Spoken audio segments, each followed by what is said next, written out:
In recent years, the digital video monopoly YouTube, which is part of the digital search monopoly Google, has been accused of trying to silence conservative viewpoints. PragerU and other innocuous center-right content providers have found themselves censored on YouTube.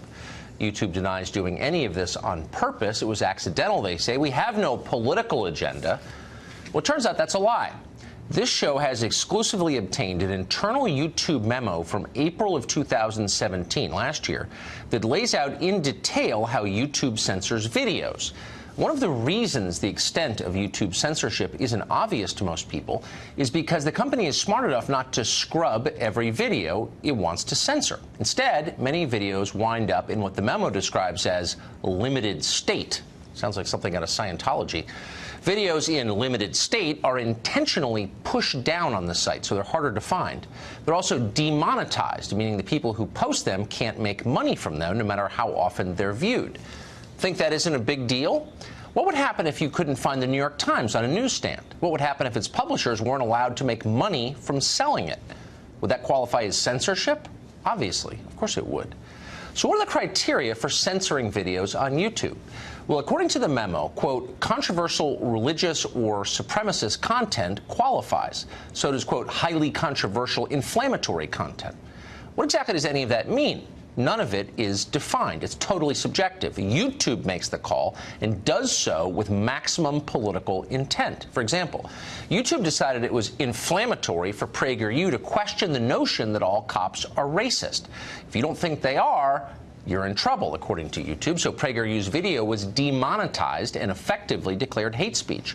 Yet videos that suggest that, I don't know, white people are inherently evil remain on YouTube without any restrictions. That's clearly political. The memo makes it very clear where YouTube censors are coming from. It explains that the company is committed to, quote, the freedom to belong, including the resulting benefits of diversity and inclusion. Okay, sounds good. But what exactly does that mean? Again, it's entirely subjective, and intentionally so. At one point, the memo declares that any, quote, demeaning language against a protected group may result in a video being removed from the site. So who are these protected groups? Well, according to YouTube, refugees are a protected group. So let's say you don't like the fact that refugees are being resettled in your neighborhood, for example. You've assumed it was your right as a citizen to disagree with government policy. Nope, not according to YouTube. They will censor your complaints about what your government is doing and call you a bigot in the process if you don't like refugee resettlement policy, for example. Well, it's not surprising that one of the trusted flaggers YouTube has deputized to censor extremist content is the Southern Poverty Law Center, which is itself, irony of ironies, an extremist group. The SPLC has a long history of inciting hatred and division for political ends. It was the SPLC that slandered the Family Research Council as, quote, a hate group, and labeled the Pulse nightclub shooting a right-wing attack, which, as you know, it was not. The SPLC is totally discredited, and anyone who spends 5 minutes reading about it comes to that conclusion.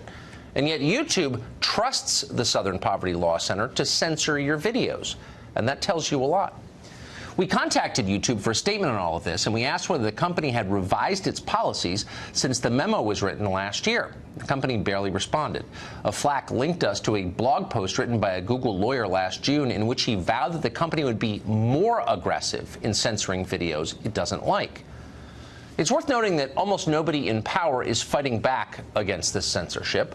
Here you have an American company incubated in America by Americans under the protection of American law and courts, which is now working to undermine the most sacred of American rights, which is the freedom of expression. Yet the Congress, which is run, by the way, by Republicans right now, is doing precisely nothing about this. When you ask them, they mumble something unintelligible about free markets and get back to designing another tax cut for companies like YouTube. Meanwhile, the rest of us who live here, the ones who still care about free speech, are left to fend for ourselves. The big digital monopolies demand that we conform to their worldview, and they shut us down when we dissent. They have too much power. They are a threat to this country. It is time to complain while we still can. But YouTube isn't the only politicized part of Google. In an internal memo written by Google, revealed by James Damore's lawsuit, managers are told to avoid rewarding people for following the dominant, quote, white male culture of America. Aspects of that culture, the memo said, included the meritocracy, belief in objectivity, and individual achievement. Ideas that nobody thought were race-specific until now. Harmeet Dillon is representing James Damore in this lawsuit. She joins us tonight. It's hard to believe this is even real. Tell us what the memo says. Yeah, so the memo basically says part of a Google program for managers called Inclusive Perf, which is inclusive performance, and they are coached and sometimes forced to evaluate people on managers on the feedback they give to their employees. So this memo is about when you give feedback to your employees, be careful not to give too positive feedback to white people for stuff that is white, according to Google, such as merit-based performance and individual excellence and so forth. And then, you know, when you're giving feedback to people of color, you should be sensitive to the fact that they're more likely to be in favor of group achievement and collective values.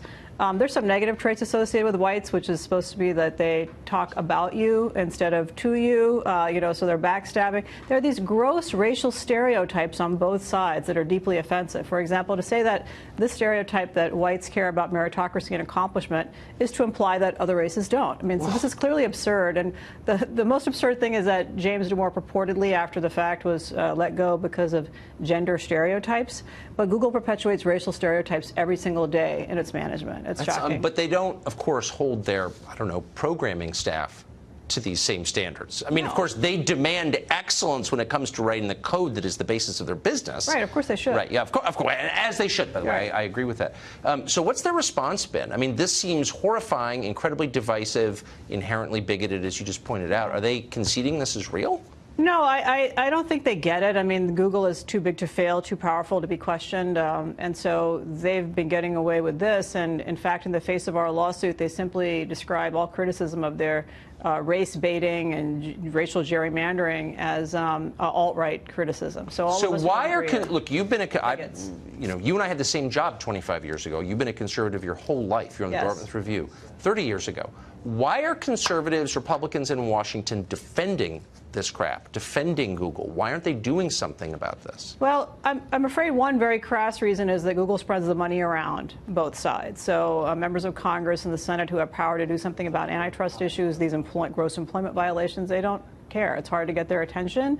And, you know, Google very carefully spreads the money around in the media as well, and in nonprofits as well. I mean, they're really ubiquitous and everywhere. And so as a result, people know which side their bread is buttered. And there are very few principled people who say, you know what, I don't want to take your money, Google.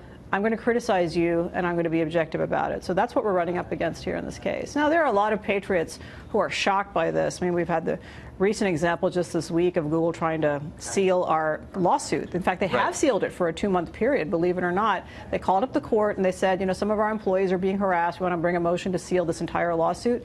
And the court has sealed it for 2 months. So for 2 months now, the public is not going to be able to go to the Santa Clara County Superior Court and read that. But where's the outrage? Nobody seems to care. Well, it's on this show. Thank you for all you're doing. Harmeet Dillon, thank you. Thanks for having me.